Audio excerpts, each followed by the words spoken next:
का साहब। और जैसा कि मैंने शुरू में भी आपसे कहा है कि ज़िंदगी में बहुत विपरीत परिस्थितियों से गुजरते हुए वो आगे बढ़े हैं।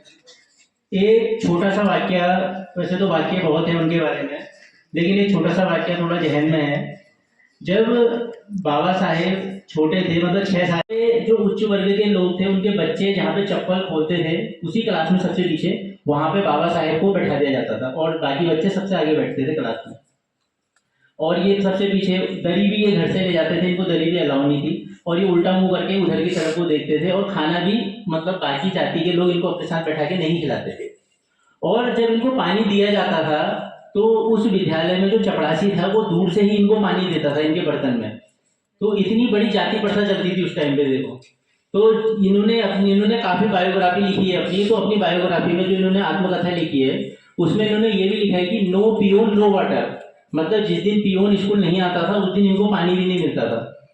तो हम सोच सकते हैं, देखो उस टाइम पे कैसे इन्होंने अपनी परिस्थिति, कैसे वहाँ पे रहा होगा समय, जिस समय में ये पढ़े और ऐसी परिस्थिति में ये आगे को बढ़े हैं।